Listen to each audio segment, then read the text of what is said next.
Hello everyone, welcome to your journey. जैसा कि आप सभी लोग हमारे इस इनिशिएटिव के बारे में जानते ही होंगे, जो कि हम लोगों ने पिछले वीडियो में आपको अपने इनिशिएटिव के बारे में बताया है। तो इन शॉर्ट में हम आपको बताते हैं कि हम आपको मैथमेटिक्स से रिलेटेड सभी कोर्सेस आपको यहाँ पर फ्री में पढ़ाएंगे। उसी क्रम में हम आज ग्रुप थ्योरी की शुरुआत करने जा रहे हैं और ये हमारा इंट्रोडक्शन क्लास होगा, क्लास नंबर 0 होगा। तो शुरू करने से पहले हम आपको बता दें कि जैसे कि पढ़ाने के भाई दो तरीके हैं।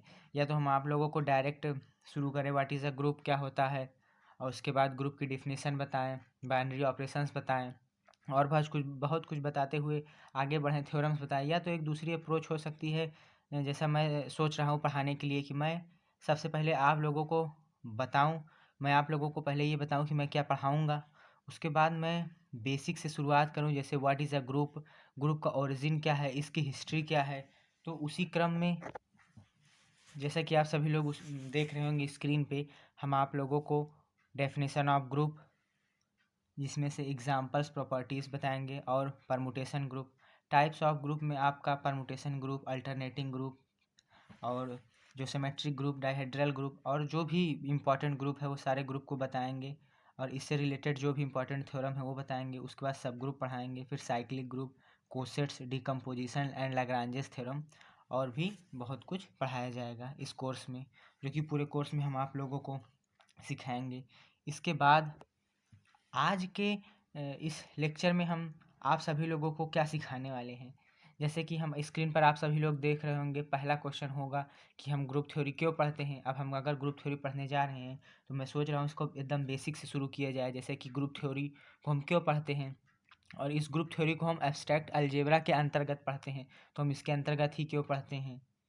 एब्स्ट्रैक्ट मतलब क्या होता है, इसकी थोड़ा सा हिस्ट्री ऑफ ग्रुप थ्योरी, मतलब इसका ओरिजिन कहाँ से हो रहा है, कौन कौन से मैथमेटिशियंस हैं जिन्होंने योगदान दिया इस ग्रुप थ्योरी को डेवलप होने में।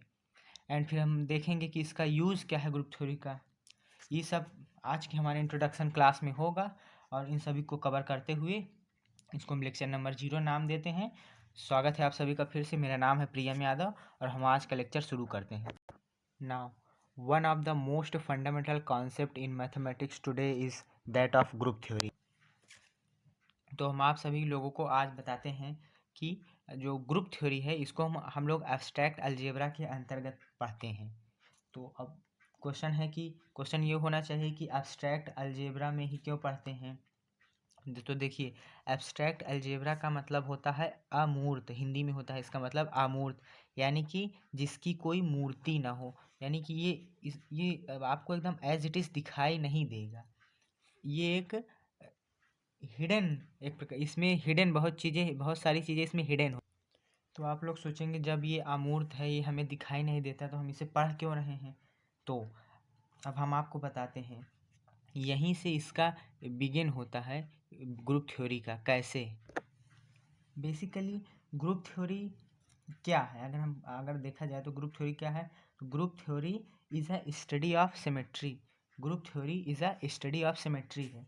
जैसे स्टडी ऑफ सिमेट्री का मतलब क्या, जैसे हम आपको एक एग्जांपल देते हैं, जैसे मनुष्य का हृदय और पेड़ों की जो जड़ें होती हैं। आप इमेजिन करिए कि मनुष्य का हृदय के जो अंदर का भाग होता है, जिसमें छोटी छोटी नसें होती हैं, वो और पेड़ की जड़, वो आपस में किस प्रकार से सिमेट्री है उसमें। और आपने ऐसे कॉन्ग्रुएंस पढ़ा होगा, एक ट्रायंगल, ये किस प्रकार से आपस में सिमेट्री है, इसमें इसकी सिमेट्री कैसे डिफाइन की जाएगी, इसके बारे में। तो इसी से रिलेटेड हम आपको और एग्जांपल देते हैं, तब आपको और अच्छे से समझ में आएगा। तो हम एक आपको एग्जांपल करके दिखाते हैं। जैसे कि हमने आप देख रहे होंगे स्क्रीन पर, हमने एक प्लेन पेपर को, उसमें से एक स्क्वायर को काट करके निकाल लिया है। तो अब इसमें हम समझने की कोशिश करेंगे, हम सिमेट्री कह रहे हैं तो इसका मतलब क्या है। जैसे कि हमने इस स्क्वायर में ABCD 4 पॉइंट बना दिए हैं। तो अगर ये इसको हम इस तरीके से काटे हैं कि इसका जो हर एक इसकी चारों तरफ की लेंथ है वो आपस में इक्वल है, यानी कि अगर हम इसको चाहे ऐसे रखें, AB मान लीजिए ये ऊपर है, इसको हम ऐसे मोड़ दे रहे हैं, फिर इसको यहाँ पे ऐसे सेट कर रहे हैं, तो क्या ये आपस में सिमेट्रिक है। जैसे कि हमने मोड़ दिया है, बेसिकली हम इसको हाथ से काटे हैं, बहुत नाप करके नहीं काटे हैं, तो इसको आप समझने की कोशिश करिएगा। हमने अभी ये ए बी यहाँ था, हमने इसको जस्ट रोटेट कर दिया है, तभी देखिए ये सिमेट्रिक है, इसलिए मैंने देखिए उठाया है तो ये गिरा नहीं है, मतलब ये इसमें एकदम फिट बैठ रहा है, सिमेट्रिक है। इसको चारों तरफ से चाहे जिधर से ऐसे या चाहे जिधर से मोड़ करके हम लगाएं तो ये सिमेट्रिक ही होगा। मान लीजिए हमने अभी ऐसे किया था, अब इसको मोड़ करके ऐसे लगा दे रहे हैं। अब देखिए आप इसको फिर से उठाएंगे, अगर ये सिमेट्रिक ना होता तो ये गिर जाता नीचे, इसमें फिट ना बैठता। अब हमने चारों तरफ से ऐसे मोड़ मोड़ के देख लिया। अब देखिए ये इधर से भी सिमेट्रिक है। सपोज करिए कि हम ये यहाँ से इसको हम ऐसे रोटेट कर रहे हैं, एकदम पीछे कुछ लिखे हुए हैं, तो अगर ये सिमेट्रिक है इसलिए तो इसमें फिर से एकदम फिट हो जा रहा है, ये देखिए। हाँ, अब एक बार सिमेट्रिक एक तरीके से और सिमेट्रिक होगा अगर हम यहाँ से मोड़े ऐसे ऐसे, यानी कि इसको हम जस्ट ऐसे मोड़ दें और अब आपको दिखाएं, मतलब कि ऐसे, तो ये देखिए इसमें सिमेट्रिक है, इसलिए चारों तरफ से आपस में बैलेंस हो जा रहा है। तो सिमेट्रिक का मतलब मैंने यहाँ क्या समझाने की कोशिश कर रहा हूँ, जब मैथमेटिशियंस ने देखा कि ऐसे अगर हम मतलब किसी चीज़ के बारे में, मान लीजिए हमको इन ये कोई चीज़ है, इसके बारे में हमको पता करना है, हमें नहीं पता चल रहा है ये कैसा है, ये एब्स्ट्रैक्ट है, क्योंकि हम एब्स्ट्रैक्ट अलजेब्रा पढ़ रहे हैं, ये एब्स्ट्रैक्ट है, हमें नहीं पता इसकी मूर्ति कैसी, ये देखने में कैसा है। तो अगर हम कोई यहाँ कोई अन्य ऑब्जेक्ट है, अगर हम इसके बारे में सारी जानकारी जानते हैं, सारी नॉलेज पता कर लें कि ये कैसा है, फाइनाइट है कि इनफाइनाइट है, जो भी मैथमेटिकल नॉलेज है इसके बारे में पता कर लें, तो हम यहाँ से एक मैपिंग डिफाइन कर दें, और हम यहाँ से एक सिमेट्री देख लें, तो हम बिना यहाँ पहुँचे, इस ऑब्जेक्ट के पास पहुँचे, इसके बारे में सारी जानकारी बता सकते हैं।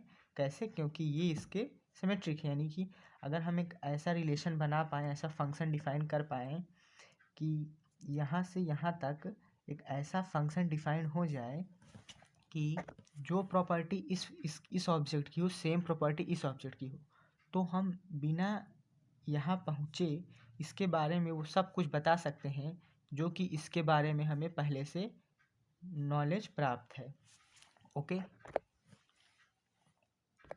यानी कि अगर हमें कुछ पता है और यहाँ कोई इनफाइनाइट पर चीज़ रखी हुई है, हम इनफाइनाइट तक नहीं पहुँच सकते हैं, तो अगर हम इस दिखा दें कि ये इसके सिमेट्रिक है, हालांकि ये जीरो इनफाइनाइट नहीं है, मान लीजिए कोई ऑब्जेक्ट है, ये कोई ऑब्जेक्ट है और ये भी कोई ऑब्जेक्ट है, तो हमें इसके बारे में नॉलेज है, तो हम यहाँ बिना पहुँचे बता देंगे कि ये कैसा है, क्योंकि ये इसके सिमेट्रिक है।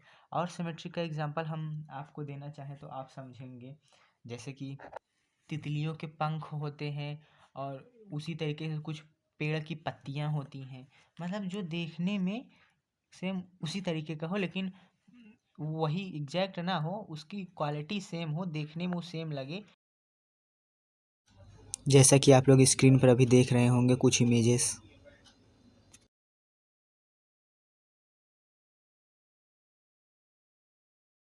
ओके, तो अब हम देखते हैं इसके हिस्ट्री के बारे में, इसका ओरिजिन कैसे हो रहा है, किस किस सन में किस किस मैथमेटिशियन ने कैसे कैसे ग्रुप थ्योरी के डेवलपमेंट में अपना योगदान दिया, हम इनके बारे में देखते हैं।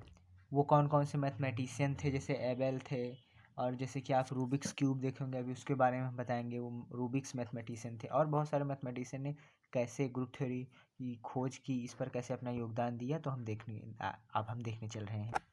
19वीं शताब्दी में जो मैथमेटिशियन थे उनको उस समय ज्योमेट्रिक फिगर्स को स्टडी करने में बहुत ही प्रॉब्लम हो रही थी 19वीं सेंचुरी में।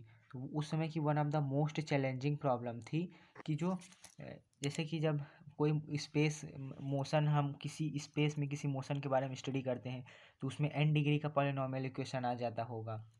तो उस समय की ये प्रॉब्लम थी कि n मतलब 5 या 5 से बड़े क्या बोलते हैं कि पॉलिनॉमियल डिग्री इक्वेशन को सॉल्व करने में बहुत प्रॉब्लम आ रही थी। किसके हेल्प से? जैसे फील्ड एंड रेडिकल ऑपरेशन, जैसे कि इसमें होता है फील्ड और रेडियल ऑपरेशन मतलब होता है addition, subtraction, multiplication and division by non zero element.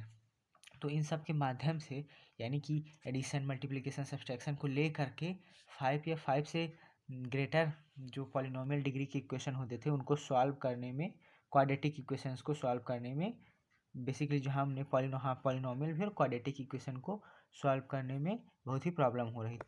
तो उस समय जो नील्स एबेल थे, एबेल एक मैथमेटिशियन थे जिन्हीं के नाम पर आबेलियन ग्रुप पढ़ा है, जो कि हम लोग आगे पढ़ेंगे।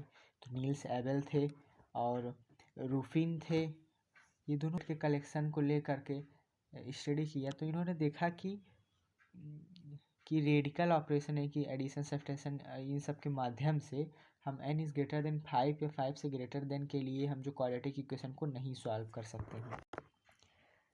जब ये प्रॉब्लम आई तो उस समय एक मैथमेटिशियन थे, उन्होंने इस सारे सेट को उसमें सारे ऑपरेशंस लगा करके देख लिया कि हम n इज़ ग्रेटर देन 5 के लिए इक्वल टू और ग्रेटर देन 5 के लिए क्वाड्रेटिक इक्वेशन सॉल्व नहीं कर पा रहे हैं।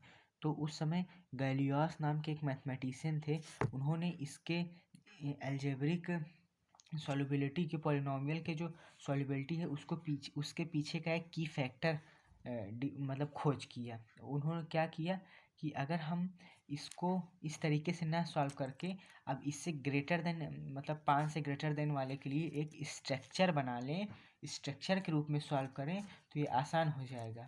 तो और फिर उन्होंने इसको किया और फिर उन्होंने जैसे सेट था उस सेट में कुछ स्ट्रक्चर बना दिए, अलजेब्रिक स्ट्रक्चर जैसे ये सब होता है। ये एक स्ट्रक्चर है, अभी बताएंगे सब स्ट्रक्चर कैसे बन रहा है।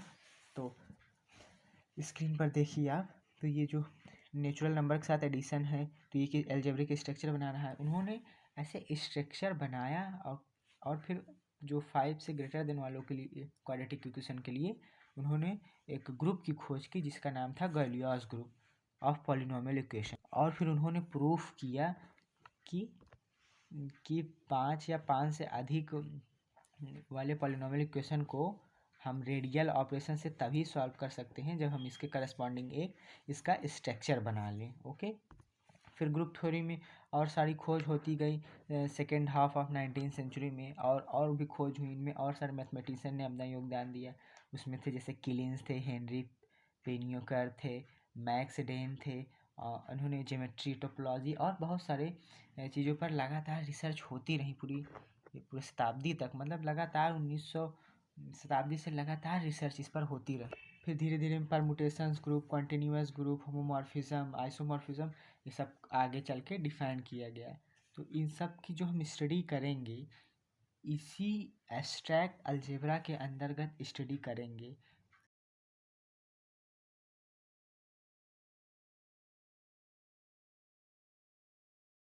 जैसे जैसे वीडियो और आगे बढ़ता जाएगा, अगला वीडियो आपको समझ में आता जाएगा कि मैं क्या बोल रहा हूँ।